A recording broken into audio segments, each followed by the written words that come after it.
And the big day is just a few hours away. Those polls are going to open in just about 6 hours from now in both Kentucky and Indiana. And in these final hours, Kentucky Amendment number 2 supporters and opponents are making their very last push tonight.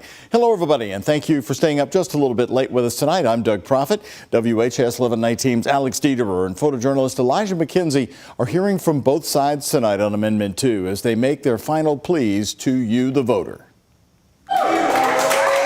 The fight for or against Amendment 2. What we are facing tomorrow. A rally on election eve as the hours count down to Kentucky's biggest issue on the ballot. Public education is a public good. It is a right. They deserve to have as much funding and the resources that they need in order to do the job. Amendment 2 would allow taxpayer dollars to fund private or charter schools, a change a group of local pastors is pushing for. Well, I believe that school choice, it empowers the parents. Are you ready to stand with your public schools? The Protect Our Schools KY campaign stopped by Louisville, urging voters to vote no on the amendment, alongside President of the Jefferson County Teachers Association, Maddie Shepard. This amendment is a threat to public schools. It could take lots of money away from public schools that educate everyone and siphon that away to unaccountable private schools. If you haven't voted yet, this is how Amendment 2 will look on your ballot. To give parents choices and educational opportunities for their children, are you in favor of enabling the General Assembly to provide financial support for the education costs of students in kindergarten through 12th grade who are outside the system of common public schools by amending the Constitution of Kentucky as stated below? And it's time for Amendment 2 to allow the parents to give an opportunity to see what's best for their children. Dr. Jerry Stevenson and Dr. Shannon Cook are both part of the Kentucky Pastors Coalition, throwing their support behind the amendment. A lot of our young people are suffering in math and science. They have failing grades. So anything that we can do to empower the child educationally, that's what we need to do. Find a stranger on the street. Talk to them about voting no to vouchers. Those for and against Amendment 2, both citing what they think is the best interest for students. In Louisville, Alex Dederer, the WHAS11 Night Team, on your side. Now, it is important to clarify Amendment number 2. It does not specify how the state dollars would be used if it's passed. And some suggestions have included tax credit, scholarships, education, savings accounts, or school vouchers you hear so much about. At the top of the ticket, it's the race for the White House, of course. Both Kamala Harris and Donald Trump spending the final day on the campaign trail in those key battleground states. Harris focusing on Pennsylvania, while Donald Trump rallying supporters in Michigan, North Carolina, and Pennsylvania. My message to Americans tonight is simple. We do not have to live this way. We do not have to settle for weakness, incompetence, decline, and decay. We have an opportunity in this election to finally turn the page on a decade of politics driven by fear and division. We are done with that. Polls are open from 6 a.m. to 6 p.m. in both Kentucky and Indiana. Remember, if you are in line at 6 p.m., you will be able to cast your ballot.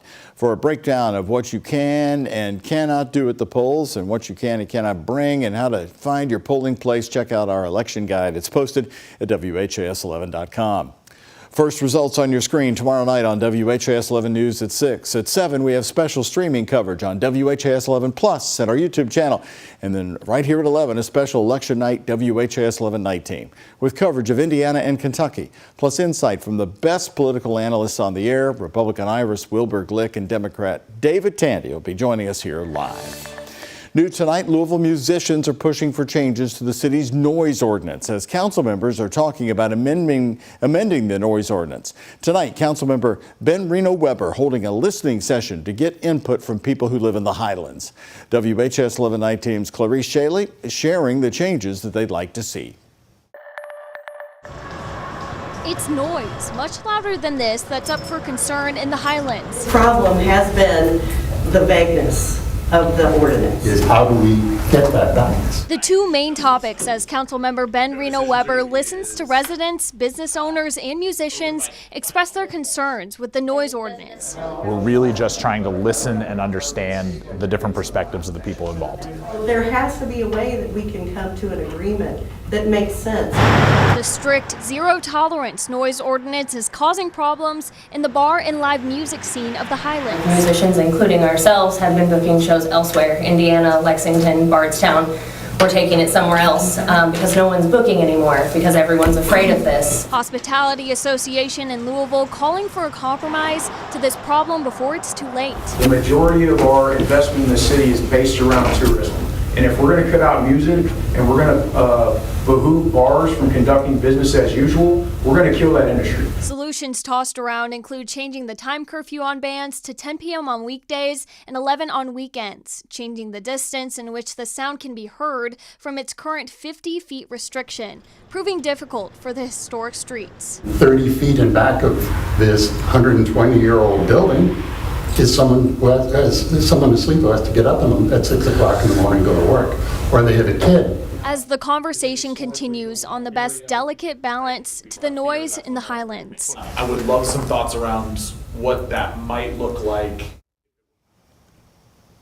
Another element to the noise problem in the Highlands is loud vehicles. There are clear restrictions in the ordinance, but they're more difficult to enforce. A revised version of the ordinance likely won't be discussed until next year. Clarice, thank you very much. More local news here on the Night Team tonight. A man has died after he was hit by a car while trying to remove something from the middle of the road right on the Gene Snyder Freeway this afternoon. This happened about 2 o'clock this afternoon on the Gene Snyder southbound near Preston Highway. An LMPD spokesperson says 3 vehicles were involved. The drivers of those cars were all taken to the hospital but are expected to survive. The Gene Snyder was shut down for several hours while police investigated what happened. Just days after a federal jury convicted former Metro Police Detective Brent Hankerson of violating Breonna Taylor's civil rights, her mother says she feels recharged. It's giving me more energy. I'm ready to, these last few days I haven't had to roll out the bed. I feel like I have a newfound purpose. Tamika Palmer was in the courtroom Friday night when the jury convicted Hankerson of that charge and acquitted him of a charge related to Taylor's apartment neighbors. His legal team had no comment afterwards as he walked out of the courthouse out on bond until sentencing on March 12th. That's almost exactly 5 years since Breonna Taylor was killed by Metro Police. 55 years after 9-year-old Bobby Ellis died from malnutrition, the nonprofit created in his honor to working to prevent anyone from going hungry. I really am grateful that they're giving out food to make sure that everybody eats, because what happened to my brother, I just feel like if people were more caring and more understanding and checked on people more, then that probably wouldn't have happened. Ellis's sister was at the inaugural Bobby Ellis Memorial Food Pantry this afternoon at the Dare to Care Community Kitchen. During the drive-through event, volunteers handed out food to neighbors in the Parkland neighborhood. The giveaway followed a moment of silence in Bobby's memory.